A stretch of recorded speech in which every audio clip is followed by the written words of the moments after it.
vamos dar início ao nosso Pod Saúde, um projeto novo da Prefeitura Municipal de São Gotardo. Nós vamos iniciar hoje com o pessoal da saúde, falando sobre a saúde da mulher, no geral, né? Em alusão ao Outubro Rosa, que a gente está comemorando aí, a prevenção do câncer de mama, do câncer do colo do útero, da saúde da mulher, no geral. E a gente está dando início a esse projeto hoje, é o Pod Saúde, onde a gente abriu caixinhas de perguntas nas redes sociais da Prefeitura Municipal, para a gente fazer um bate-papo aqui em relação à saúde da mulher. Hoje estamos aqui, eu, Alessandra, que sou enfermeira, hoje atuante na zona rural, e a gente está aqui com a Franciele, que ela é psicóloga do NASF. Estamos com a Ana Paula, que é nutricionista também do NASF. E estamos com a doutora Isabela, que ela é ginecologista e obstetra do ambulatório. A gente vai começar com algumas perguntinhas que a gente foi feita a caixinha de perguntas e a gente vai sortear algumas perguntas que foram colocadas na caixinha de perguntas para a gente dar início a esse nosso bate-papo. Mas antes disso, eu vou passar para que cada uma das meninas se apresentem na sua área de atuação hoje. Franciele? Olá, meu nome é Franciele, sou psicóloga clínica, atuo pela prefeitura na área da saúde, com a equipe NASF, que é multiprofissional. Nós estamos nas unidades básicas de saúde, com atendimentos individuais, de grupo, com atividades físicas, com um leque grande de profissionais também, que a Ana Paula está aqui. Nós temos ainda o farmacêutico, assistente social, fisioterapeutas, a educadora física. Então a gente tem um leque de atividades aí que são oferecidas para a população. Eu sou Ana Paula, como a Franciele disse, sou nutricionista. Nós atuamos nas unidades básicas de saúde e também nós realizamos os grupos de emagrecimento e também fazemos os atendimentos domiciliares para os pacientes acamados. Eu sou Isabela, sou ginecologista e obstetra. Eu cheguei recente na cidade, eu comecei lá no ambulatório em fevereiro. E também faço parte da equipe de ginecologia e obstetrícia do Hospital Municipal. E juntas a gente vai bater um papo aí, direcionando com as perguntas que foram colocadas nas caixinhas, para a gente poder esclarecer um pouquinho para vocês.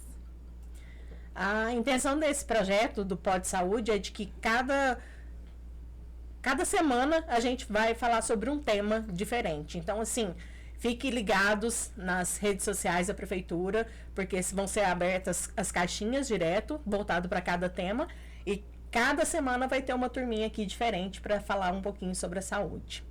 Então, vou começar sorteando aqui algumas das perguntas que foram colocadas para a gente dar início ao nosso bate-papo.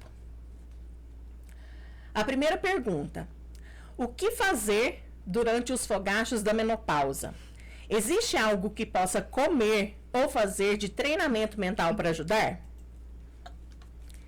Então, vamos aí por partes, né? Em relação à parte da alimentação, o que a gente tem até hoje, assim, comprovado cientificamente? Alguns alimentos, eles podem ajudar a amenizar os sintomas da menopausa. Então, que eu vou citar alguns. Por exemplo, nós temos a soja, que é um excelente alimento que ajuda. Então, você pode estar fazendo o consumo dela tanto na forma de grãos, né? Como também dos produtos feitos a partir dela, né? Então, nós temos aí o extrato de soja, que a gente pode estar incluindo nas refeições. O próprio leite de soja, né? Que o pessoal costuma comentar, que ajuda a amenizar um pouquinho os sintomas. Outros alimentos também que podem ajudar é a sementinha de linhaça, né? Aquela sementinha marronzinha. Assim como também a de chia, né? Porque ela tem um componente que faz um papel semelhante ao do estrógeno no nosso corpo, né? Então, durante a menopausa, a gente tem uma queda do nível de estrógeno, e aí esses componentes presentes tanto na soja, como eu citei, quanto nessas sementinhas, podem ajudar, eles fazem um papel semelhante, né, a esse hormônio. Então, você pode estar incluindo, então pode ser em saladas, né? Seja durante o almoço, ou uma salada de frutas, em vitaminas. E um outro alimento também que a gente tem que pode ajudar nos sintomas é a amora, né? A amora também, a gente tem até, acho que na farmacinha verde tem um extrato referente feito da parte da amora, que também pode estar ajudando a amenizar os sintomas. E é claro que vale a gente destacar que uma alimentação saudável, equilibrada, né, de forma geral, ela também vai contribuir para o seu bem-estar, seja em qualquer fase da vida. Só rapidinho, que é uma coisa que inclusive as pacientes questionam isso. Da amora, a amora fruta ou, por exemplo, chá de amora, chá de folha de amora, como que você orienta? Na verdade, o chá da folha de amora tem uma quantidade maior, né, desse componente que a gente chama de fitoestrógeno.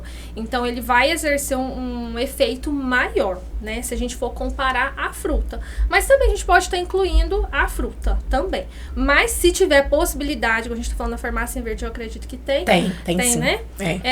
É uma opção melhor ainda.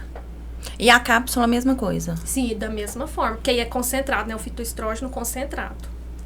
É uma ótima opção para ajudar nos sintomas. Bom, da parte de saúde mental, primeiro de tudo, como a Ana Paula disse, não só nessa fase da vida, mas em todas, a alimentação balanceada, a atividade física, que eu recomendo muito para os meus pacientes. A gente ainda tem uma certa dificuldade, restrição de alguns pacientes em aderir por não se sentir bem ainda, né, suficiente para isso, mas a atividade física em qualquer fase da vida traz esse bem-estar, proporciona isso pra gente. O que a gente pode fazer para conseguir conciliar isso? Ver qual que a gente se identifica mais. Nem todo mundo gosta de um ambiente fechado, por exemplo, de academia, mas eu gosto muito de água, então vamos fazer uma natação. A atividade física, estar em ambientes agradáveis, né, que não me deixem desconfortável, contribui muito, né, porque é uma fase que a gente já está passando por uma mudança muito grande. Então, eu estar em um ambiente, estar num trabalho, em convívio de pessoas que me deixam ainda mais desconfortáveis, consequentemente, podem vir a trazer um adoecimento nessa fase de mudança da mulher. Sempre investir um tempo de autocuidado, que é essencial para todas as mulheres, mas quando a gente está nessas fases de mudanças intensas, que a gente não se identifica muito com nada, eu ter esse tempo do que eu realmente gosto, se seja ir num salão de beleza, se seja ir fazer uma caminhada, um passeio ao ar livre, eu procurar intensificar essas questões. E a terapia, que é indispensável em qualquer época da vida, né? Porque a gente sempre tem problemas, seja familiar, profissional, pessoal. Então, assim, a terapia pode vir a contribuir positivamente. Certo. Vamos para a próxima pergunta. Existe algum tipo de alimento bom para se consumir durante as fases da vida? Infância, adolescência, vida adulta, períodos férteis, gravidez, menopausa e velhice? É uma perguntinha extensa, né? Que daria mais de horas pra gente poder falar, né? Mas eu vou tentar aqui resumir um pouquinho. Na infância, eu vou destacar aqui os nutrientes que são importantes na fase de crescimento, né? Que tanto para a formação dos ossos quanto os tecidos do nosso corpo. Então, vou destacar aí o cálcio, presente principalmente no leite, nos derivados. Então, é importante da gente sempre estar incluindo esse tipo de alimento. O ferro também. O ferro eu já faço o link não só com a infância, mas também com o período fértil da mulher, né? A demanda de ferro nessas duas fases é muito alta, né? Então, o que a gente tem que estar incluindo aí? Principal fonte de ferro da nossa alimentação são as carnes, né? O ovo também. E os vegetais verdes escuros também a gente consegue encontrar. Não é um ferro tão bem absorvido como o da carne, mas a gente também consegue estar extraindo um pouquinho desse tipo de alimento. No período fértil da mulher, né? Então eu vou destacar alguns aqui, que hoje é um assunto que tem sido falado muito sobre a questão de inflamações, né? Inflamações no corpo, que podem até prejudicar o processo de gravidez, né? Então, eu vou destacar aqui alguns que são importantes a gente estar incluindo, que estão associados, né? São alimentos que a gente fala que são anti-inflamatórios, né? Então, eu vou destacar o ômega 3, né? Nós temos tanto o suplemento, como a gente também pode encontrar o ômega 3 em alguns alimentos. Então, a própria chia e linhaça que eu citei na pergunta anterior é uma fonte. Nós temos o ômega 3 e o ômega 9, né? Eu esqueci de falar do ômega 9, também é anti-inflamatório. A gente encontra no azeite, no abacate. E também a suplementação que ajuda bastante, né? Porque na maioria das vezes o nosso consumo de ômega 3 e de ômega 9 diariamente não atinge a nossa necessidade diária. Então, os suplementos podem ajudar, né? As cápsulas, a gente vê muito no formato de cápsula, pode ajudar bastante nessa fase, né? Outra coisa também, o açafrão, né? O açafrão é um alimento anti-inflamatório, então é importante a gente estar incluindo também, seja nas preparações, seja na fórmula de cápsula, né? Claro, sob um acompanhamento, seja de um nutricionista ou de um médico, que em alguns casos são contraindicados. E a gente tem na farmacinha também, né? Temos As na cápsulas de farmacinha açafrão. também a cápsula, né? Então, é importante a gente estar incluindo, mas como eu estou falando, em algumas certas, não vou adentrar aqui, mas algumas patologias, algumas doenças, a gente precisa ter um certo cuidado, né, para estar fazendo o uso dessas cápsulas. E também, né, dentro dessa questão da inflamação, eu gosto muito de falar do açúcar, né? O açúcar, ele é um alimento muito inflamatório. E a gente tem visto cada vez mais o consumo do açúcar, né? Porque acaba que o açúcar é viciante, né? Então, quanto mais consome, mais... E principalmente nessa fase, né? Principalmente nessa fase, né? Então, principalmente quando a gente tá aí no período da menstruação, aí tem essas alterações hormonais. Acho que é uma fome de doce. Vem uma fome. A TPM que vem louca por um chocolate, um docinho. Né? Uma vontade de chorar e a pessoa já pensa no O açúcar é confortante pra gente? É confortante. É quase um antidepressivo. Quase um antidepressivo. Então, assim, a gente não precisa retirar, né? Porque eu não gosto de trabalhar com restrições, não. Eu acredito que restrição gera compulsão.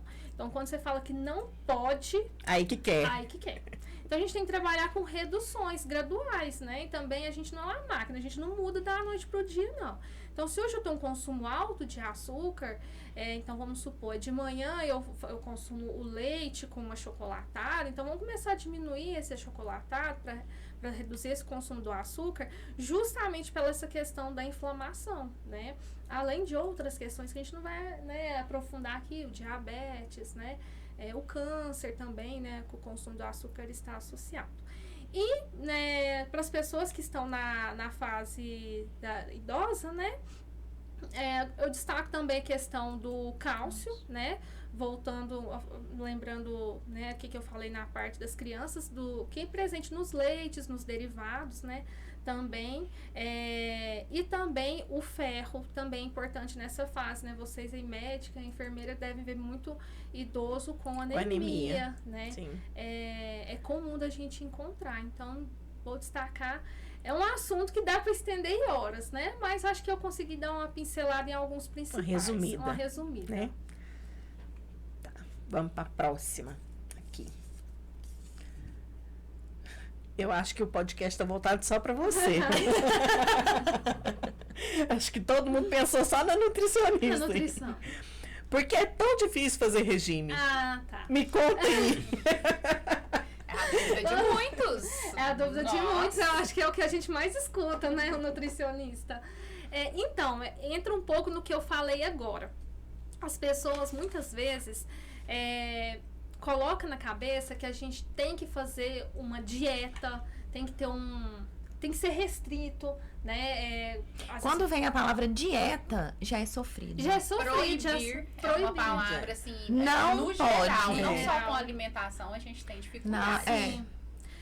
As pessoas, elas até, né, muitas vezes nos atendimentos, como que a gente costuma trabalhar, né? A gente faz primeiro uma mudança qualitativa na alimentação, então a gente muda os horários, muda, né? Tem alguns alimentos que a gente precisa reduzir o consumo, então a gente trabalha isso. Alguns precisa incluir, porque às vezes chega lá um paciente que não faz consumo de fruta, não consome verduras, né? Então a gente começa fazendo essa mudança qualitativa e quando o paciente conseguiu fazer essa mudança, que a gente de fato estrutura um plano alimentar para ela. Mas só essa mudança qualitativa já dá muito resultado. E é um processo que você consegue resultado sem tanto sofrimento, né? Então a gente tem que tirar da nossa cabeça essa questão de restrição. Eu não posso. Muitas vezes a pessoa, por exemplo, quer começar o processo de emagrecimento.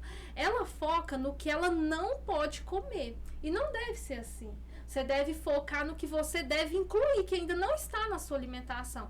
Então, às vezes, é uma pessoa que não faz o consumo de fruta. Em vez dela focar a atenção dela no que ela vai tirar, que é a fritura, é o açúcar, vamos focar minha atenção no que eu preciso incluir, né? Nas receitinhas que eu consigo colocar, nas preparações que eu consigo fazer, né? Mudar talvez até a palavra, que é o que eu trabalho muito com meus pacientes. Não é regime, é reeducação alimentar. Isso. Que regime restringe. E regime é uma coisa que é muito assim, tem data pra começar e pra acabar, né? Isso. E a reeducação é pra vida toda, né? Eu sempre trabalho muito com os meus pacientes mudar essa mentalidade, que regime, dieta é uma coisa que te cobra muito. Sim. E a reeducação não, vai ser uma coisa natural que vai acontecer no decorrer da sua vida. E é algo que gera outros frutos, porque, por exemplo, quantos pacientes que a gente atende que são mães? Então, quando a gente faz esse processo de reeducação, muitas coisas ela estende para os filhos, para o esposo, para a família toda. Então, são frutos além dela, né, do bem-estar dela. Então, eu acredito que é isso. Eu acredito que se as pessoas focarem mais, que o processo de emagrecimento é uma reeducação, que a gente não deve trabalhar com restrições, só se for um caso assim bem específico, a gente consegue sim alcançar o nosso objetivo. E uma outra coisa, as pessoas às vezes querem um resultado imediato. Então, eu comecei meu processo de emagrecimento semana passada, essa semana eu já quero ver lá na balança menos 5 quilos. E não é assim, nem deve ser assim, né? O emagrecimento, ele deve ser gradual e constante. Um emagrecimento muito rápido, ele nem é saudável. É o que vocês trabalham muito no grupo, né? De perda de peso. Eu tive a oportunidade de participar, que as meninas têm os grupos, por um período, inclusive. Não é só uma semana, né? Que a gente não tem esse resultado em uma semana. E o que a gente fala muito de metas realísticas, né? Trabalhar com a minha realidade, o que eu tenho na minha casa. A gente tem a mentalidade que dieta é caro também. Não precisa disso, né? A reeducação com alimentos que eu já tenho no meu cotidiano resolve sim. E a Franciele aqui tocou numa questão muito importante, que vale a pena, né, usar o espaço para divulgar, que é o grupo Medida Certa, né? Que é o grupo que nós, nutricionistas, juntamente com os outros profissionais da equipe NASF, psicólogos, fisioterapeutas, educador físico, nós realizamos para trabalhar o processo de emagrecimento de forma gradual e não só alimentação, né? Igual como um todo. Nós temos aqui a Franciele psicóloga. O trabalho mental é importantíssimo para você conseguir perder peso, né? Com certeza. E às vezes a pessoa foca só na comida, né? E às vezes o problema dela não é a alimentação. Às vezes eu recebo paciente que a alimentação tá certinha, mas às vezes é o psicológico, é a falta de atividade física, né? Então é trabalhar muito paciente em conjunto, que a ansiedade, o quadro depressivo atrapalha muito na reeducação. A gente trabalha com muitos pacientes em conjunto. Sim. É um trabalho multiprofissional, multiprofissional. Vamos fazer... Alguém tira a perguntinha aí pra ver se dá uma... Muda o foco. Aqui, né? Porque eu acho que a minha mãozinha tá voltada só pra Ana Paula aí. Mudou o foco. Agora vai pra vocês. Quando iniciar exames de prevenção, qual idade?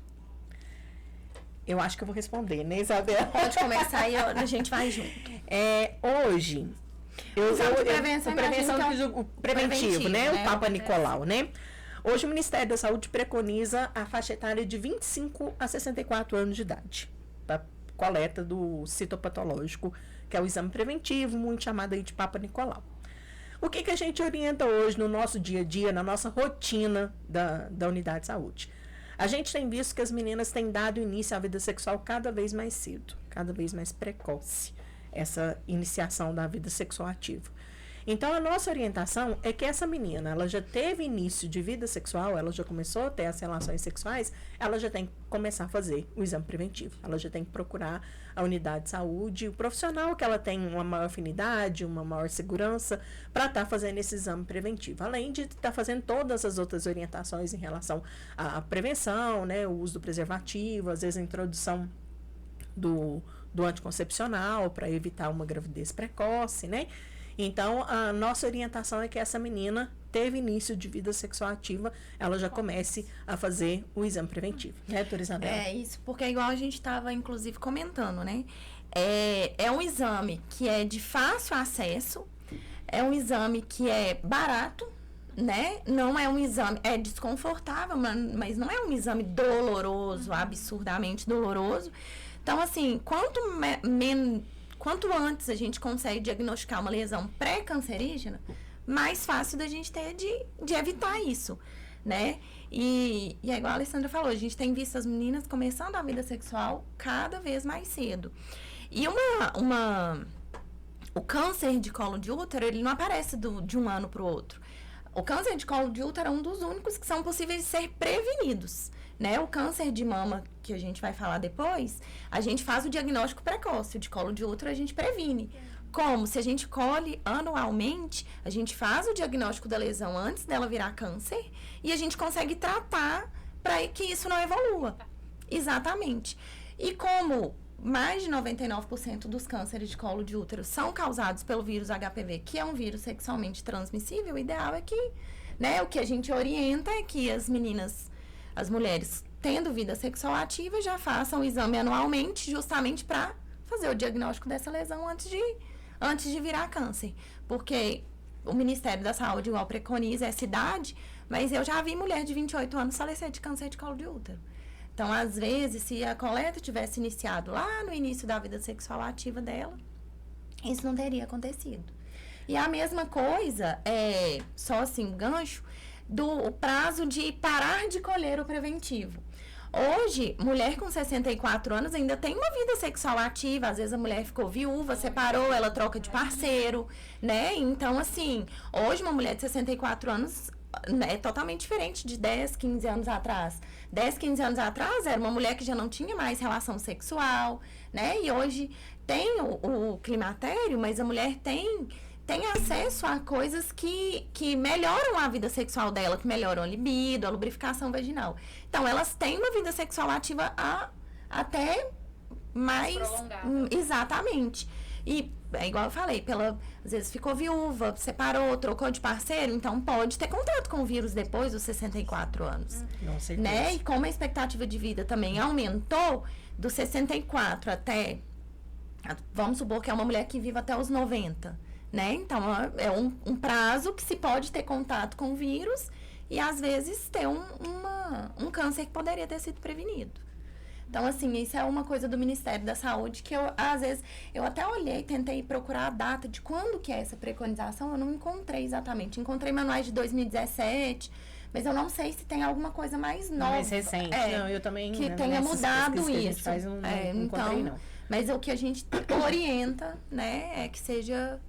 A disponibilidade tá essa, exatamente. Que as pessoas tenham, né, um olhar para antes e para depois. Exatamente.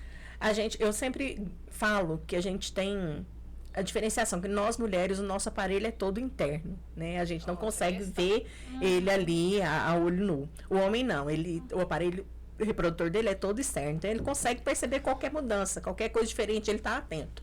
A mulher não, a mulher ela só consegue ter acesso a isso fazendo um exame preventivo. Porque o exame preventivo é onde o profissional consegue visualizar ali o colo do útero. Ele consegue ver se tem alguma alteração, se tem alguma lesão, se tem alguma ferida, que pode ser pré ali ao câncer, né? Então, por isso que é de suma importância, por isso que é tão importante essa menina começou a ter vida sexual ativa, ela já procurar para fazer o exame preventivo. E a gente tem um tabu muito grande, que o exame preventivo é a morte. É o pior exame a ser feito. Deus me livre. Né? Nossa, não, que é muito desconfortável e tal. Não é um exame legal de fazer, né? Um exame que acaba que é desconfortável pela posição que você se coloca, né? Mas se eu for colocar na balança ali o benefício que ele vai te trazer, é muito melhor. E é um exame que, assim, é tão rapidinho, né, doutora, de ser feito. Eu falo que o que demora mais é o bate-papo, né? Porque quando eu vou fazer o exame, eu converso mais. Então, a maior parte do... A maior parte... E a conversa deixa a pessoa mais confortável para fazer o exame. Isso. E aí, às vezes, exatamente, você vai conversando durante o exame, quando você fala assim, pode levantar e falar, mas já já era isso? Pronto, acabou, né? Passou. Então, assim, a gente tem que fazer toda essa anamnese antes do exame para saber o histórico familiar dessa menina, para saber há quanto tempo que ela deu início a essa vida sexual, quantos parceiros ela teve, a data da última menstruação, se já teve filho, se já teve algum aborto. Isso tudo é muito importante a gente saber antes de fazer o exame, e com isso ela vai ficando às vezes mais à vontade. Então, igual a doutora falou, a hora que você colhe e fala, pronto, pode levantar. Mas já acabou? É só isso? É só isso. Não é aquele bicho de 7 cabeças que às vezes as pessoas criam em relação à coleta do exame preventivo. E lembrando também que o exame preventivo, ele tem e pode e deve ser colhido pelo enfermeiro, né? Com certeza. Que é uma coisa... Disponível nas Exatamente. unidades de saúde, todas as unidades de saúde. E o enfermeiro tem coleta. capacitação para isso. Tem porque capacitação. às vezes também é um tabu. Eu vou colher com o enfermeiro. O enfermeiro é capacitado para isso. Sim. E a gente orienta que esse exame seja feito anualmente, né? Sim. Uma vez ao ano. A mulher está procurando unidade de saúde para estar colhendo o exame preventivo. Mesmo as gestantes. Muito importante falar que as gestantes também devem fazer o exame preventivo, independente da idade gestacional que ela tiver, independente, assim, cada médico tem uma conduta, né? Tem médicos que preconizam que seja feito em qualquer idade gestacional, tem médicos que preferem que seja feito após as 12 semanas de gestação. Mas é muito importante a gestante também estar se submetendo a fazer o exame preventivo. E sobre a questão, fazendo um gancho com o que você tinha falado, doutora, sobre, no caso das mamas, né? Exames de mamografia, a partir de qual idade, quanto tem um histórico genético. A gente vai falar. Vai. Tem. O que aparece muito lá, doutora, de dúvida, muitas mulheres que chegam e falam, eu fiz esterectomia, eu preciso escolher o preventivo? Então, é uma outra orientação que a gente dá. Primeiro, a gente tem que saber... Só para esclarecer, que a esterectomia é a retirada do útero, né? Aí a gente tem que saber, primeiro, foi uma esterectomia... Total, parcial. Exatamente. Teve ou não retirada do colo? Uma outra coisa, o motivo dessa esterectomia foi por uma doença... Porque foi uma esterectomia total, teve a retirada de colo. Mas foi por mioma. Então, a paciente foi por uma doença benigna, que ela retirou o útero, o colo do útero. Não... O que o Ministério da Saúde preconiza é que não tenha necessidade mais de coletar. Não, fez a esterectomia, retirou o colo do útero por uma doença maligna. Sim, tem que continuar colhendo preventivo, colhendo só do fundo da vagina. Eu sou da turma de que a gente coleta, a gente sempre coleta. Eu sempre sou da turma de que a gente peca pelo excesso e não peca pela falta. Então, o que é o câncer? O câncer é o crescimento desordenado de células, né? Ele pode acometer ali o colo do útero, pode acometer a mama, mas ele pode acometer várias ali partes do nosso sistema reprodutor também. Então, a gente, mesmo essa mulher sendo esterectomizada, ter feito ali a retirada do colo do útero num total, a gente deve colher, eu sou da turma de que a gente deve colher ali das paredes vaginais, do fundo do saco, lá no fundo de onde foi retirado esse útero, porque pode ser que tenha um crescimento desordenado de células ali, né? Então a gente peca pelo excesso, e peca pela falta. É exatamente o que a gente falou pela idade, né? Pela idade, As mulheres hoje, né, elas estão tendo a vida sexual muito mais ativa, com a idade muito mais elevada. Então, sempre aparece essa pergunta de que eu tirei o útero, eu devo continuar fazendo o exame preventivo? Eu sou da opinião de que deve sim, deve continuar coletando o exame preventivo, sim. Vamos tirar mais um. Pois é, já quer aproveitar o gancho pode, né? da mama? Porque tem perguntinhas, acho que tem perguntinhas. Vai sair as perguntinhas. Deixa a Franciele, agora que a Franciele vai tirar uma top. Há limite de idade para engravidar? Aí eu vou deixar essa com a doutora Isabela. Então, eu sou suspeita pra falar, né, Francine? Na verdade, isso de limite para engravidar é muito difícil da gente, né, da gente falar. O que a gente tem que falar é que a partir dos 20, 25 anos, a gente tem uma queda da qualidade dos óvulos, né? Uma mulher a idade ideal na literatura é entre os 20 e os 30 anos. E hoje não é o que acontece, né? A maioria das mulheres engravidam depois dos 30. Mas é importante a gente falar que depois dos 20, 25 anos, a gente tem uma queda da qualidade dos óvulos. E isso, consequentemente, leva a uma maior chance de alguma síndrome, de alguma malformação, né, fetal. Após os 35 anos, a queda da qualidade ovular é muito maior. Então...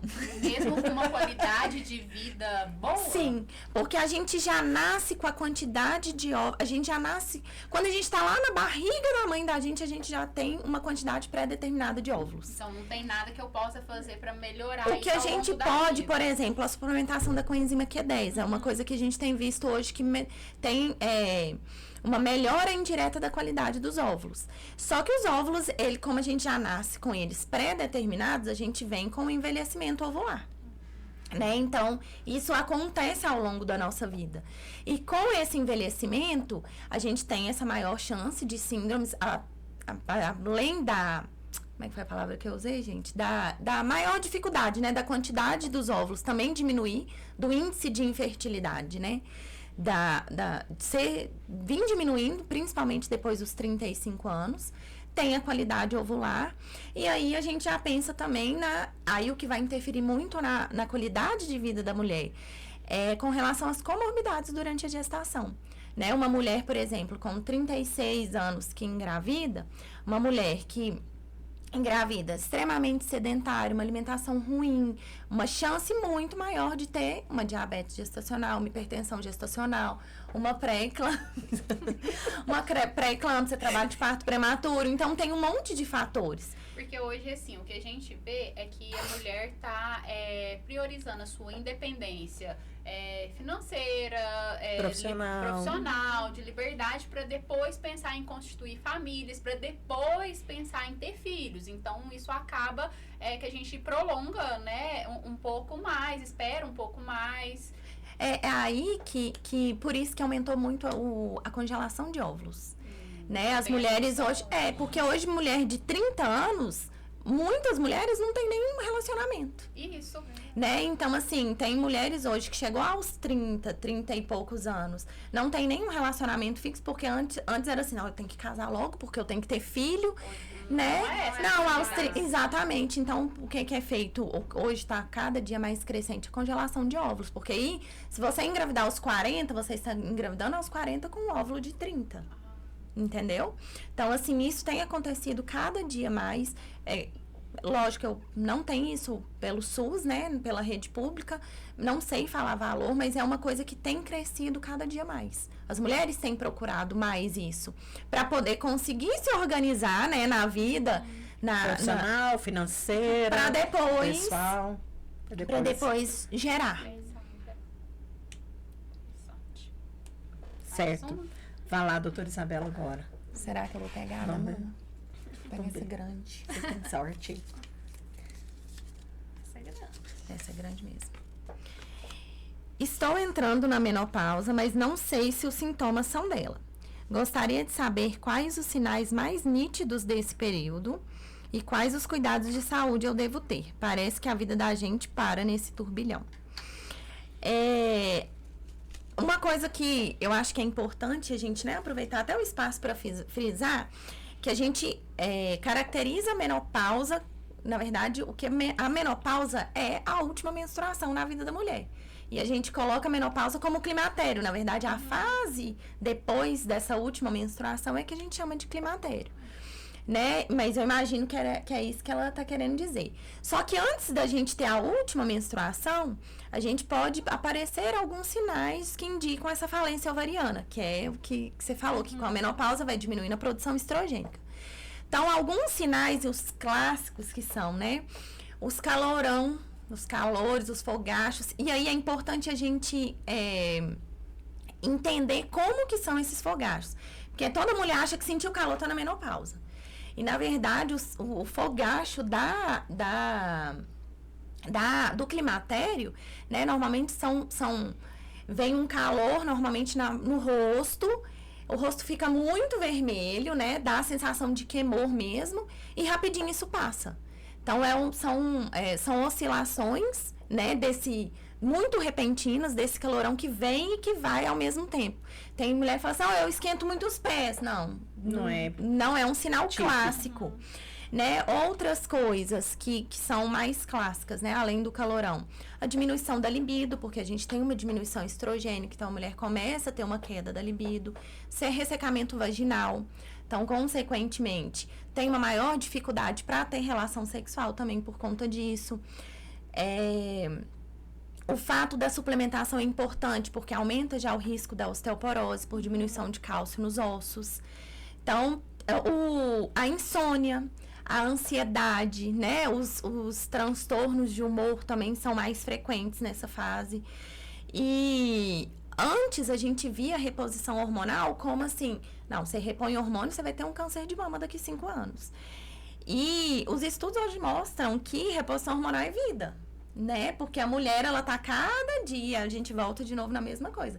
A mulher tá cada dia tendo, sendo muito mais jovem por muito mais tempo, né? Então, repor esse hormônio que não é produzido mais, vai ter uma melhora na qualidade de vida dela. Lógico que com as indicações corretas, respeitando as contraindicações, né? Mas isso associado ao que a gente já falou, tem uma grande melhora, né? Na qualidade de vida da mulher. Então, também a gente tem que dar uma quebrada nesse tabu de que reposição hormonal vai causar câncer. Né? Se a gente fizer a reposição certinha, com tudo conforme o recomendado e indicado, é qualidade de vida para a gente evitar esses sintomas também, que acabam atrapalhando na vida da mulher, né? E a mulher que entrou aí na menopausa, ela tem que saber também que a vida dela continua, né? Ela não pode parar ali, igual a pergunta veio, a minha vida parou nesse turbilhão. Não é isso que tem que acontecer. Ela tem que dar sequência. Lidar com a nova fase. Isso, lidar com essa nova fase, né? Vai passar. Essa fase dos sintomas, né? O climatério não passa, né? A fase da ausência da menstruação não passa. Mas aquele impacto maior, né? Se a gente souber levar, se a gente tiver tudo e aproveitar dessa nova fase. Exatamente. Porque normalmente a menstruação para a mulher é um sofrimento, né? Vem os sintomas de TPM, tem o fluxo que às vezes é muito grande, que a gente sofre com isso. Então, assim, uma nova fase que a gente não vai ter. Exatamente. Tem outras dificuldades? Né? Tem, mas tem o lado positivo também, né? A ausência da menstruação para muita. Tem mulher que fala assim, nossa, eu não vejo a hora de entrar na menopausa. E é muito importante frisar que essa queda do estrogênio, da progesterona, que é o que antecede aí essa menopausa, né? É o que leva à diminuição da ovulação, né? Quanto que essa mulher está diminuindo a produção de óvulos dela, se assim posso dizer, né? Mas não quer dizer que já não tenha mais, né? Às vezes pode ter um perdidinho lá no fundinho, que às vezes pode acontecer desse óvulozinho conseguir ser fecundado e conseguir, às vezes, ter até uma gestação. Então, antes de fazer... exatamente, antes de fazer o diagnóstico real de que... Porque pra gente falar que foi menopausa, que foi a última menstruação, a gente tem que esperar 1 ano dessa última menstruação. Então, se, por exemplo, a mulher menstruou em janeiro. Em janeiro do ano seguinte não teve menstruação, aí sim, entrou no climatério. Ah, não, em dezembro ela sangrou. Zera a contagem, começa tudo de novo. Então, a gente tem que ter o diagnóstico desse climatério mesmo para isentar de método contraceptivo, disso tudo. Sim. Vamos para a próxima pergunta. Agora e o tempo, como que tá? Produção. 40 minutos. O tempo voa, né? Voa. No autoexame das mamas, o que posso encontrar diferente? Essa é uma pergunta que aparece muito nas palestras que a gente vai fazer, né? As mulheres têm um tabu muito grande de fazer o autoexame das mamas. Mas o que eu vou achar? Eu não consigo delimitar, eu não consigo perceber, eu não consigo isso, não consigo aquilo. Porque elas têm como se o autoexame das mamas fosse para elas detectar um nódulo. Como se fosse para elas chegarem, um diagnóstico. Chegar lá na unidade e falar, aqui, Alessandra, eu achei um nódulo aqui, ó, a palpa aqui. E não é isso. O autoexame das mamas, que a gente quer que a mulher, quando ela faz o autoexame das mamas, é que ela conheça a mama dela. Que ela saiba como que ela é, né? Porque de um mês para o outro, muita coisa pode acontecer no corpo dessa mulher, muita coisa pode acontecer na mama dessa mulher. Então, no autoexame das mamas, ela vai observar a mama no geral, a mama no todo. Ela vai fazer a palpação? Vai. Mas ela tem que observar a mama no geral. Ela tem que observar desde a textura da pele dessa mama até o mamilo dessa mama, a forma que esse mamilo se apresenta. Ela tem que observar se ela vai sentir mesmo algum nódulo, se ela vai sentir algum carocinho, se tem alguma feridinha nessa mama, alguma lesão nessa mama, se tem alguma protuberância, se a retração do mamilo, se essa mama apresenta, às vezes aparece muito lá pra gente, né, doutora Isabela? Eu tô parecendo uns furúnculos na mama, é recorrente. E isso é muito importante ela observar se tem alguma ferida, alguma lesão que está aparecendo nessa mama e que está sendo recorrente, né? Então, isso tudo é um geralzão desse autoexame das mamas. É isso mesmo, justamente para conhecer a mama, para quando saber tiver alguma coisa de alterado, ela não tem que fazer o diagnóstico, mas ela tem que falar, opa, tem alguma coisa aqui que tá diferente. Eu sempre falo, alerta de buscar. Eu sempre falo que o corpo da gente, ele fala com a gente. A gente tem que saber ouvir, a gente tem que saber entender o que o corpo da gente fala com a gente. E pra gente saber ouvir o que o corpo da gente fala com a gente precisa conhecer ele. É igual a mãe quando conhece o filho, né? A mãe conhece o filho ali, quando ele começa a soltar as primeiras palavrinhas, ninguém entende. A mãe sabe direitinho o que o filho tá querendo dizer. Se é o corpo da gente, ele vai falar, ele vai te contar que tem alguma coisa de errado acontecendo. Então, se você conhece ele, no geral, o seu corpo, você vai perceber que alguma coisa de errado está acontecendo. Então, a gente sempre orienta a fazer o autoexame das mamas uma semana depois que a menstruação vai embora. Porque uma semana antes de menstruar, a taxa hormonal vai lá em cima, né, doutora? E aí as mamas ficam doloridas, ficam inchadas, não consegue palpar, não consegue nem triscar nas mamas, né? Às vezes pode ter um aumento também glandular. Um glandular, né? que vai confundir ali, uma glândula mais aumentada vai confundir com, às vezes, um nódulozinho, um carocinho. Então, uma semana depois que a menstruação vai embora, é a fase ideal de estar fazendo esse autoexame nas mamas. A gente sempre orienta a fazer o autoexame das mamas na hora do banho, porque na hora do banho tem água e sabão, fica mais fácil de sua mão escorregar, deslizar e você conseguir apalpar mais claramente. Geralmente é interessante fazer na frente do espelho também, né? Porque ali você conseguir ver essa mama, observar essa mama sua. E a gente sempre orienta a fazer nessa semana depois da menstruação, depois que a menstruação vai embora. E aí a gente sempre tem muitos questionamentos. Alessandra, mas eu não menstruo mais. Eu tirei o útero, ou eu já estou na menopausa, eu não estou menstruando mais. E aí, qual data que fica legal para mim estar fazendo essa palpação das mamas? A gente sempre orienta de escolher um dia no mês que fica legal de fazer. Eu faço aniversário dia 12 de fevereiro. Então, todo dia 12 é dia de eu fazer o autoexame das mamas. Alessandra, mas mesmo assim eu esqueço. Eu não lembro de fazer o autoexame das mamas. Faz quando lembrar. O dia que o pagamento cai na conta. Eu sempre falo, o dia que o pagamento cai na conta, todo mundo fica feliz, não fica? Então é o dia de fazer, de demorar um pouquinho mais no banho, de observar o seu corpo num todo e fazer, consequentemente, o autoexame das mamas. E aí a gente pede que demore um pouquinho mais no banho nesse dia, mas para observar o corpo num todo. Faz o autoexame das mamas, mas aproveita para dar uma olhada no corpo geral, observar a textura da pele do corpo, observar se tem alguma pinta, que textura que é essa pinta, o tamanho dessa pinta, sangrou, não sangrou, cresceu, não cresceu. E assim, o corpo no geral, né? Tem alguma parte do corpo que a pele está mais descamativa, está mais ressecada. Isso é muito importante para que você fale na sua consulta, e é muito importante que você observe que o seu corpo está tentando falar com você. Sim. Porque ele vai tentar falar de alguma forma quando alguma coisa de errado está acontecendo, né? Quer complementar, doutora Isabel? Não, é isso mesmo. Então, vamos lá. Empolguei, vou tirar mais uma pergunta. Produção, podemos continuar? Bora. Ana Paula, eu sou... A sua mão. A minha mãozinha. Quais os impactos da má alimentação na saúde da mulher? Então eu vou falar um pouquinho, né, puxar um pouquinho do que eu falei antes, principalmente na fase do período fértil.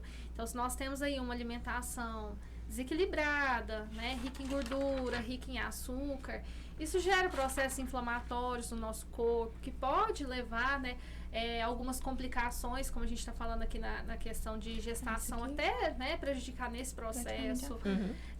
Né, pode também levar a outras questões, como diabetes. Então, excesso de açúcar, excesso de carboidrato, pode levar ao desenvolvimento do diabetes. Né? Durante o período gestacional, um período que a gente tem que ter um cuidado ainda maior, né, porque as gestantes, elas... Devido a alterações hormonais, ela tem uma tendência da glicose subir, né? Então, aí o cuidado tem que ser redobrado. Né, a questão também da pressão, durante a gestação também a gente tem esse aumento de pressão. Então, cuidado com o sal, não só o sal de mesa, né, o sal que a gente coloca nas refeições, mas o sal que a gente encontra nos produtos, né, o sódio. Então, por exemplo, né, temperos industrializados, que a gente vê muito consumo. Então, deixar um pouquinho esses temperos de lado e, né, dar preferência pelos temperos naturais, o orégano, a salsinha, que não vai te oferecer esse prejuízo, né, do sódio e vai te trazer alguns benefícios. Igual, por exemplo, a gente tem a salsinha. A salsinha é excelente para baixar a pressão, né? O louro é excelente para baixar o colesterol. Então, você deixa de colocar alguns alimentos que vão te ajudar para colocar outros que só vão te prejudicar, né? Eu falo a questão aí do sódio com a pressão, mas a gente também tem outras questões. Por exemplo, cálculo renal. Excesso de sódio pode levar, né, a um cálculo renal. Então, assim, não só na saúde da mulher, a alimentação ela é importante para todos, né? Ela influencia da mesma forma que esses impactos acontecem no corpo da mulher, também acontece no do homem, né? Vai, Fran. Mais uma.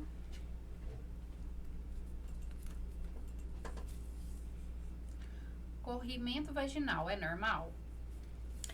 É normal.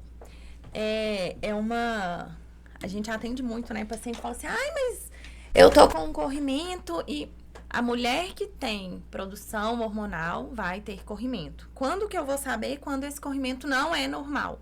Eu sempre falo assim, se tem cheiro ou coça, tem alguma coisa errada.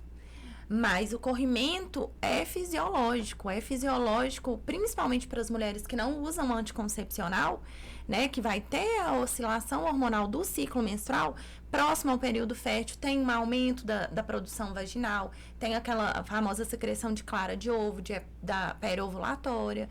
Então, ter o corrimento, desde que não tenha cheiro, lógico, tem cheiro de corrimento, mas não tem cheiro. O que a gente... Diferente um habitual, cheiro né? diferente do habitual. O cheiro que a gente sempre pergunta é o cheiro de peixe podre. Ou coça, isso é na literatura mesmo, cara. O que a gente lê mesmo é isso, é o cheiro de peixe podre. É aquela questão que eu falo, a mulher conhece o corpo dela, ela sabe o que é normal. Às vezes a mulher chega e fala assim, doutora, o cheiro tá diferente do... Então, é ter o hábito de sentir o cheiro mesmo, para saber identificar. De conhecer Exatamente. o seu corpo, Para saber identificar, não, tá? A cor tá diferente do. Exatamente. A cor não tá verde, tem cheiro, tá coçando. Aí não é normal. Mas porque a gente vê muitas pacientes falam assim, eu não aguento, porque eu fico com corrimento. Se não tem cheiro, não coça, a gente vai tratar o quê? Né? A gente vai ficar dando remédio e tratando fungo e bactéria que a gente tem na flora vaginal e que faz parte da gente. Que é normal do corpo feminino. Exatamente. Então, não faz sentido a gente ficar tratando um corrimento que, se não tiver essas alterações, é fisiológico e faz parte da mulher. Vai lá, Ana Paula. Aqui joga pra lá. Aqui joga pra lá.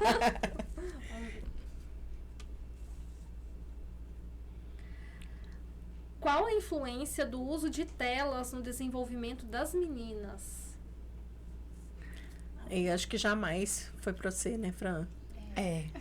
Eu acho que é da Fran. Eu acho que não é só questão de meninas, né? Questão mas geral, né? No geral, mas principalmente nessa infância, né? Na primeira infância, a questão de conteúdos inapropriados.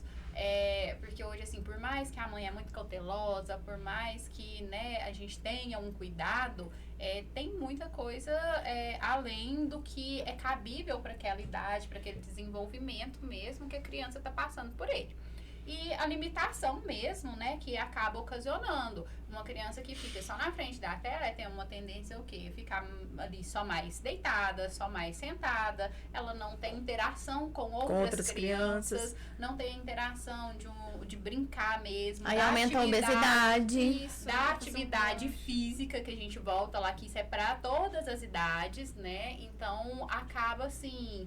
pegando numa parte muito de comodismo mesmo, aí já entra numa alimentação mais industrializada, né? Que vocês podem ver, assim, que é o costume, a cultura da criança, né? Tá na frente da televisão comendo um salgadinho. Uma bolacha recheada. Nunca é uma fruta. E assim, e senta na frente da televisão e aí nem presta atenção no que tá comendo, né? Quando vem comer o pacote inteiro. E não é só criança, né? Isso, o desenvolvimento intelectual delas que fica limitado, sim. Vamos dar um exemplo de uma criança aí de 4, 5 anos que está desenvolvendo a coordenação motora. Se eu coloco ela para brincar com um brinquedo que vai estimular isso, ela está desenvolvendo melhor. Na frente da tela, não tem esse desenvolvimento. Por mais que seja um desenho interativo que mostre como, ela não está fazendo. Essa introspecção por conta da tela tem, tipo, aumento do índice de autismo também por conta de tela? Ou não tem nada que comprove isso? Contribui para a criança ficar ainda mais introspectiva, né? Ela já tem, e aí faz o uso, piora, né? Com uma pressão alta, quem não tem alimentação adequada vai piorar. Né? Então, assim, mas assim, uma criança que não tenha o diagnóstico, tem relação ou não? Não. Não tem relação, não, né? Não. Porque ficou assistindo só tela desenvolveu autismo. Não. Já tinha, pode que aconteceu uma predisposição. Não tinha o diagnóstico, né? Tinha a predisposição, a mãe achava que é uma criança mais quietinha. E aí essa questão do uso, de não socializar, foi piorando o sintoma. Mas por causa que assistiu à tela, não. Mas pode que já não tinha o diagnóstico e a partir daquele período muito grande de uso, a mãe passou a perceber, né? Mas tá tudo muito correlacionado em qualquer idade, né? A esse comodismo mesmo que acaba gerando na gente. Mas na primeira infância, nesse desenvolvimento das crianças, tende a piorar, sim, porque vai gerar um comodismo mesmo na criança. A questão igual desse neurodesenvolvimento mesmo dela vai ficar prejudicado. Não é a mesma coisa de eu ir lá, né? O exemplo do brinquedo, de eu ir lá e brincar do que eu ver passando no desenho. E volto com as mães, muito cuidado com os conteúdos, que a gente acha, porque ele gosta do... tem o Neto, Lucas Neto, Felipe por Neto. Isso que eu deixo, aí daquele vídeo lá, já pula pra outra coisa. A gente não tem, né, o controle e acaba não sendo adequado. Aproveitando que a Fran falou um pouquinho da parte da alimentação, a gente sempre ressalta sobre essa questão do uso de telas quando a gente está trabalhando com crianças, principalmente acima do peso. Porque quando a gente faz as refeições, isso não só uma criança, mas qualquer pessoa, na frente de uma televisão, ou de um celular, ou de um computador, a gente come muito mais. É só você fazer o teste, vamos supor, assistindo um filme, comendo pipoca. Você não consegue comer aquela mesma quantidade de pipoca se você sentar na mesa, sem assistir nenhuma tela, né? Então, até nessa parte da alimentação, como a Fran falou, as telas influenciam bastante. A gente não tem a atenção concentrada para alimentação. Você tá ali para aquele conteúdo a atenção tá voltada para a tela. Então, você não mastiga adequadamente, você não tem sensação de saciedade porque tá muito no automático. Você tá só colocando para dentro, não tá se alimentando. Sim. Então, ter esse cuidado aí com as telas, né? Sim, num contexto geral. Vamos uma pequena agora. Você agora mudou o foco, você não vai na grande, mas vamos ver. Cândida é normal no caso de mulher com saúde sexual muito ativa. Cândida é normal. Cândida faz parte da nossa flora vaginal, é o que a gente falou. Cândida é um fungo que faz parte da flora vaginal. Mas por algum desequilíbrio hormonal, né? Às vezes a cândida tem muita relação com quadros de ansiedade, com queda da imunidade. Então tem muita mulher que às vezes tem candidíase logo após a menstruação, né? Porque a imunidade caiu e aí a gente, igual eu falei, a gente tem vários fungos e bactérias dentro da vagina da gente, teve um desequilíbrio de flora, caiu a imunidade, uma delas vai manifestar e vai dar sintoma. Mas não tem relação com vida sexual. Cândida não é uma doença sexualmente transmissível, então a gente não passa durante a relação sexual. Faz parte da nossa flora, mas, por exemplo, a gente pega muito preventivo, né? Resultado preventivo com a presença de cândida. Se a paciente não tem sintomas, não vai tratar. Né? A gente vai estar tratando um fungo que ela Tem, e Faz aí... parte do corpo dela. E aí, se a gente mata essa cândida, vai manifestar as outras bactérias aí. Ela vai começar a ter sintoma. Então, a gente vê muito paciente que fala assim, depois, não tava sentindo nada. Depois que eu tomei esse remédio, eu comecei a ter coceira, comecei a ter corrimento. Porque veio um outro agente e acabou... Exatamente, acabou dando sintoma. Então, para orientação em relação a candidíase, as candidíases recorrentes, a gente sempre orienta a questão do estresse, da ansiedade, dar uma controlada nisso. Que aí entra Mudança de muito hábito alimentar. a questão da atividade física, né? Que acaba que ajuda muito nessa questão da ansiedade, do estresse. A mudança de hábito alimentar, igual a doutora Isabela falou. A questão dos tecidos, né, doutora? A questão de roupas, o uso de roupas muito apertadas ali, né? A calça jeans, às vezes a calcinha mesmo muito apertada. A gente orienta também para que essa mulher diminua o uso dessas roupas muito apertadas. E isso vai ajudar. Uma outra coisa também recorrentes. é a famosa ducha vaginal, né? Que as mulheres têm o hábito de fazer higiene no Acha canal que tá vaginal. sendo a melhor coisa da vida, né? E é a pior Nossa, coisa da vida, porque é uma outra causa de desequilíbrio de flora, é lavar lá dentro. Às vezes a mulher acha, fala, nossa, eu sou muito Limpinha, eu lavo- faço o uso da ducha vaginal todos os dias. Ela não sabe o prejuízo que ela tá trazendo Exatamente. para a vida dela, para a saúde dela, né? Então, o uso da ducha vaginal também, a gente tem que cortar isso da vida da mulher, né? Mais alguma orientação da candidíase, doutora? Não, eu acho que mais é isso. Mas é isso mesmo, né? Então, vamos para a próxima? Pra gente ver qual a próxima perguntinha. Essa pergunta eu acho que a gente já respondeu, que é gestante faz preventivo? Eu acho que a gente já respondeu, já ficou claro que a gestante faz sim o preventivo, né? Vai depender aí do obstetra dela em qual idade gestacional ela vai fazer, mas é recomendado que faça em qualquer idade gestacional. Mulheres têm maior predisposição para ter depressão, Franciele? Por quê? Nossa, essa também tá igual a da Ana Paula, dava uma palestra. E é o que a gente tem focado muito nesse mês de outubro, nas nossas palestras, salas de espera de informações. Tem sim, porque a mulher tá, não que o homem não seja sobrecarregado, mas eu venho ressaltando muito nas minhas palestras que a mulher tá sempre um pouco além. Se o homem tá muito, a mulher tá além.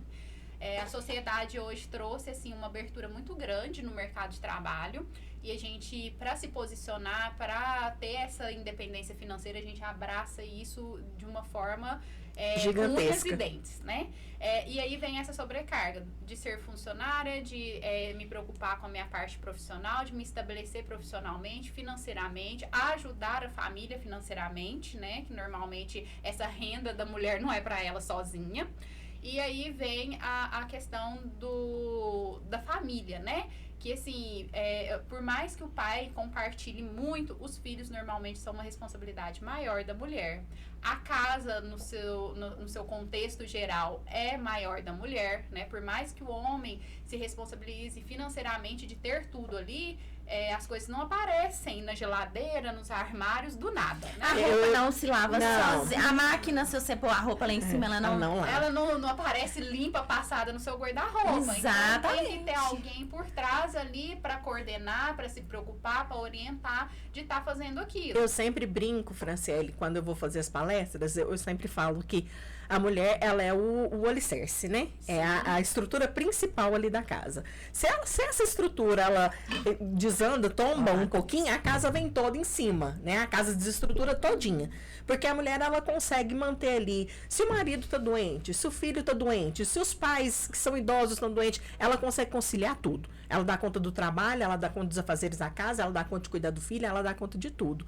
Agora, se a mulher se vê adoecida de alguma forma e ela precisa de ir pra cama, a camada do cuidado ao contrário, desanda tudo. Porque aí o marido não sabe onde que fica o uniforme da criança para ir pra escola, ele não sabe onde que fica o lanche para arrumar, ele não sabe como é que põe a roupa para lavar na máquina, ele não sabe nada. E a mulher acaba que ela consegue fazer tudo quando ela tá ali. Então, por isso também que a gente fala muito dessa questão da prevenção da saúde da mulher, o quanto é importante ela estar, não só por ela mesma, mas pela família no geral.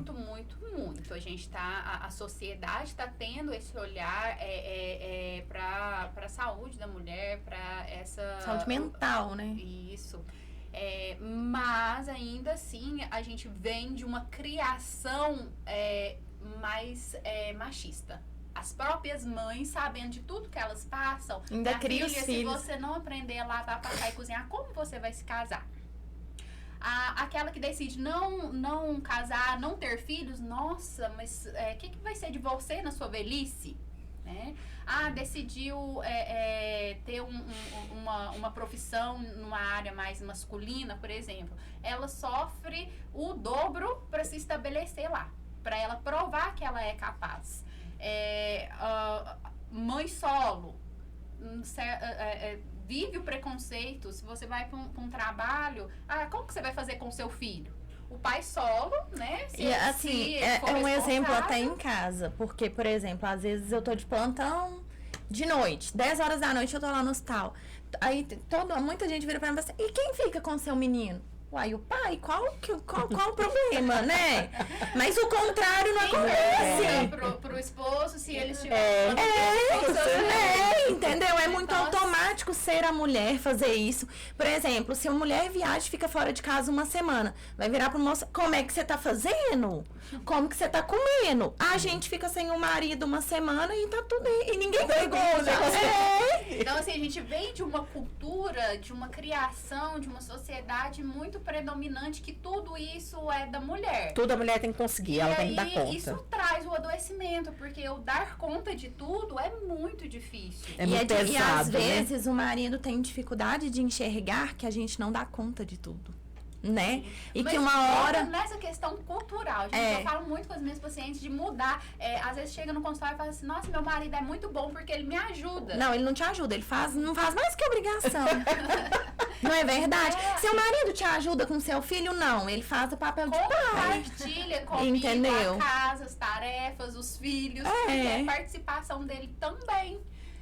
Então a gente tem que mudar muito essa visão de sociedade para talvez evitar, né, um pouco essa sobrecarga da mulher e consequentemente evitar o adoecimento. E aí a gente aprender muito, a mulher tá mais sugestiva, assim, a depressão e vários outros transtornos mentais devido a essa sobrecarga. A gente tem as outras questões também, né, predisposições genéticas, enfim, diversos fatores. Mas você não acha também que aumentou, até, tipo, mulher tem maior diagnóstico de depressão porque mulher procura mais também? Sim, é uma coisa que eu até brinco, né, eu falo assim, eu não sei se a gente tem mais problema ou a gente procura mais ou é os dois juntos, né? A mulher, assim, o homem até tem mais talvez resistência. por essa visão de se eu adoecer, quem vai cuidar, a gente previne de adoecer.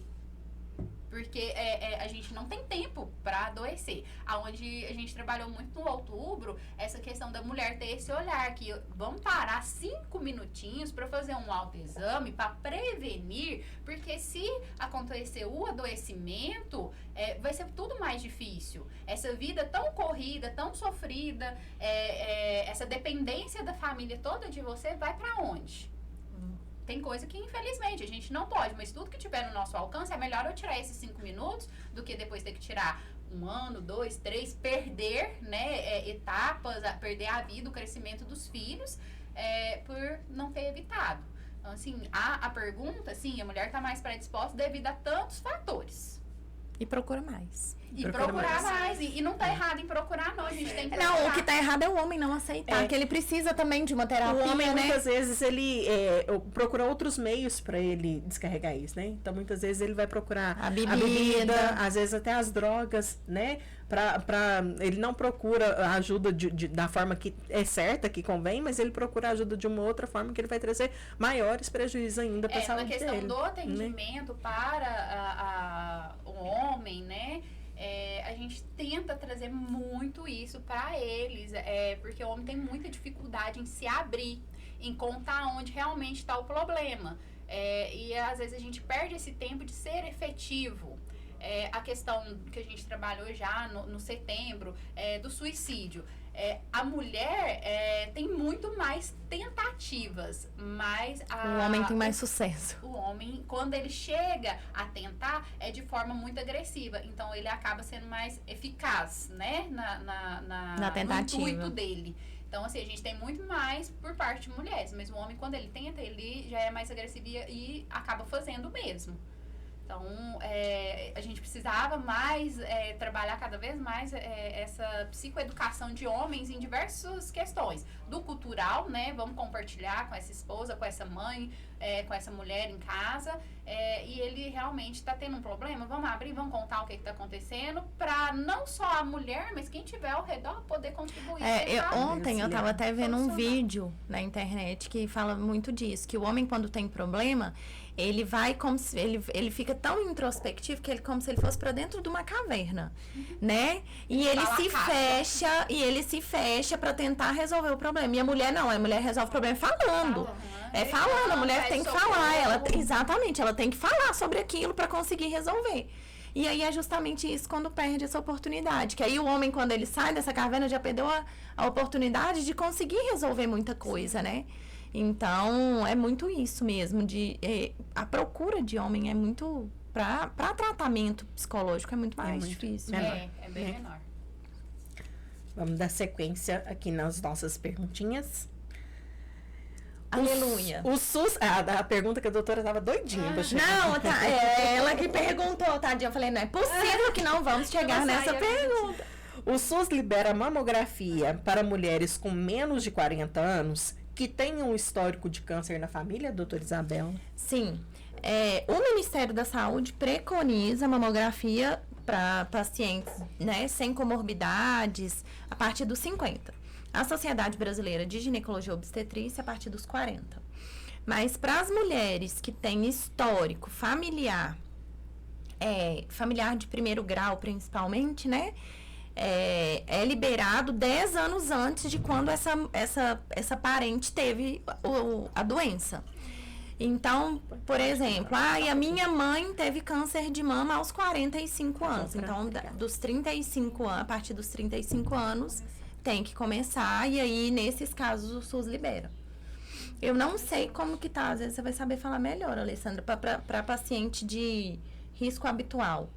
É a partir que o SUS tem liberado dos 50 ou dos 40? 50. Eu peço a partir dos 40. Mas aí, a partir dos 40, vai de conduta médica. Se o médico viu aquela necessidade e o médico solicitou, a gente consegue sim com que essa mulher faça a mamografia. A última. Vou deixar para Franciele, deixar para ela. Estou grávida do 3º filho. Todas as gestações foram desejadas. Mesmo assim, tive depressão pós-parto nas 2 últimas. Estou com medo de repetir nesta novamente. É sua. Então, a questão da depressão pós-parto tem diversos fatores. A gente começa com uma predisposição que ela já teve nas anteriores. Então, infelizmente, a gente já tem um índice de possibilidade maior. O que a gente pode fazer para prevenir, porque a gente não tem uma certeza se sim ou se não. Quem dera a gente pudesse, né, ter essa confiança. Desde que descobriu, aliás, muito antes, né? Desde que ela teve condição dessa segunda gestação, já começar o tratamento psicoterápico, né, com a psicóloga.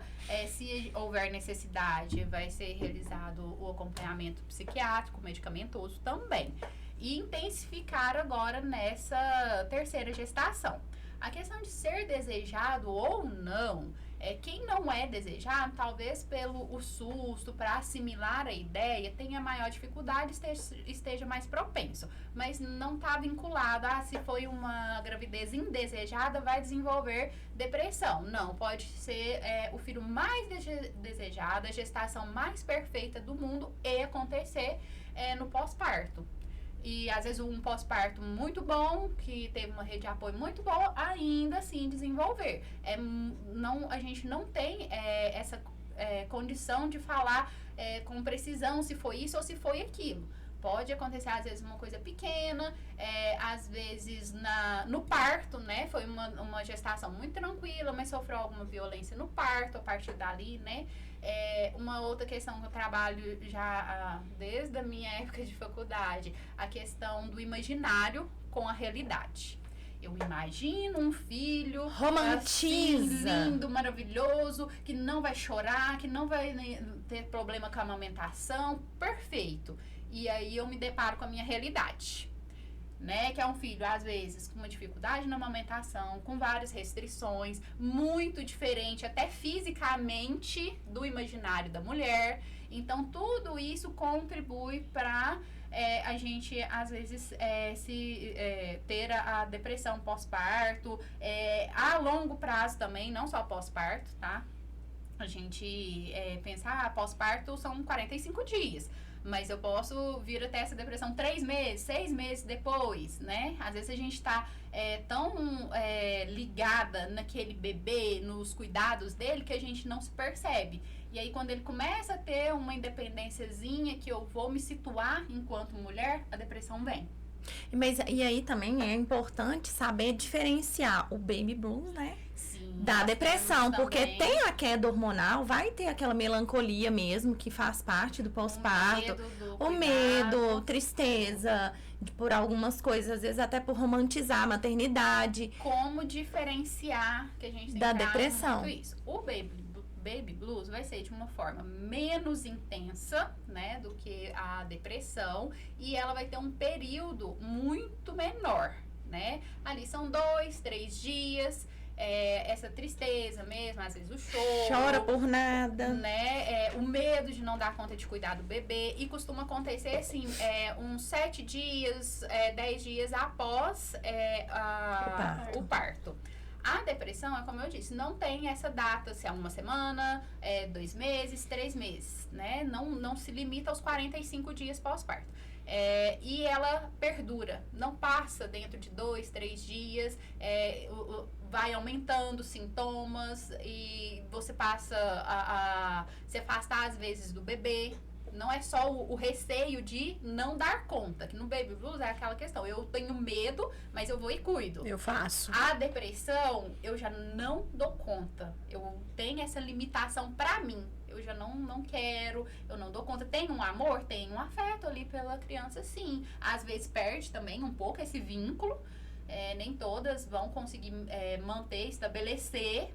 Tá? Então, o não desejado, às vezes, vai contribuir nessa questão. E assim, também porque a gente, da romantização também, a gente vê na internet os famosos, porque aí a gente vai, principalmente pro primeiro filho, achando que assim... É tudo muito lindo. Não, e que vai assim, o neném vai sair de dentro de você e você já vai sentir um amor explosivo e você vai amar...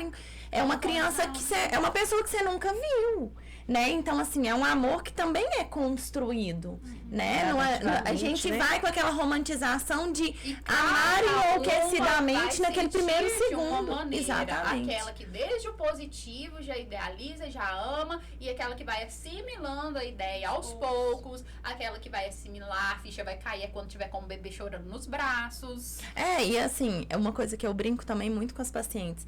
Ainda bem que a gestação dura 9 meses, né? Porque imagina, você descobre hoje que tá grávida, amanhã te entrega uma criança, fala, toma que é sua. Não teve nem tempo de se criar esse vínculo, né? Então, os 9 meses não é só para desenvolvimento da criança, né? De formação da criança, mas para desenvolvimento da mãe. Exatamente. Da maternidade, que também não se compara ao pós. Nasce um filho, nasce uma mãe. E isso não é só no primeiro ou no segundo, não. É em todas. Cada gestação vai ser diferente da outra. Cada filho é diferente da outra. Eu criei todos 2, 3 da mesma maneira. E cada um vai ter a sua personalidade. Cada um vai ser de uma maneira diferente, que a gente também vai ter que se moldar. Essa mãe, às vezes o que eu fazia no meu primeiro não vai funcionar no segundo, não. Sim. Tá? Então, e isso contribui também, mas atendo a pergunta, por ser o terceiro, já previne, se já teve. Na verdade, desde esse primeiro já devia estar em acompanhamento e não cessar. Tá? Independente de ser desejado ou não, a gente está sujeito, e quem já teve anteriormente, mais ainda. Então, para essa paciente, procure. Nós estamos nas unidades básicas de saúde, se for o caso, e em outros setores também. Mas não deixar de cuidar, porque esse bebê vai vir e vai demandar ainda mais. Mais alguma consideração? Então, a gente vai dar finalização ao nosso Pod Saúde, voltado para a saúde da mulher, né? Agradecer a presença das meninas, da Franciele, da Ana Paula, da doutora Isabela, né? A sua também. A minha também. Eu acho que foi muito interessante esse nosso bate-papo aqui. Às vezes a gente começou meio assim, nem como que vai funcionar, mas foi muito tranquilo, muito legal. Acho que foi muito esclarecedor. Acho que muitas coisas que a gente falou que muita gente às vezes já sabia, mas eu tenho certeza que pelo menos uma coisinha a mais aqui a gente conseguiu reforçar, né? Então acho que isso é de grande valia. Quanto mais orientação a gente levar para a nossa população, melhor. E a gente coloca à disposição aí, principalmente voltada aí para a saúde da mulher. Estamos todas aí, cada um no seu quadradinho aí, né? Dispostas a orientar, dispostas a atender essas mulheres, porque a gente sabe que qualquer tipo de doença, se ela for descoberta no início, se ela for diagnosticada no início, o tratamento é muito mais eficaz, Com né? certeza. Então, vocês querem fazer mais alguma orientação, alguma consideração final aí, meninas? Agradecer, né, o espaço, com certeza, e assim, convidar o pessoal a participar. Hoje, para ser a primeira vez, já tiveram muitas perguntas, né? Talvez ainda ficaram algumas questões que a gente não consiga ter sido tão eficaz na resposta, mas que a gente está à disposição, e convidar a população a participar ainda mais, que teremos outros assuntos, né? Outras dúvidas a serem tiradas. Esperamos retornar, né, Francês? A gente até ficou meio familiarizado. A gente agora já tomou gosto. Nos acostumamos. É isso, certo. Então, muito obrigada.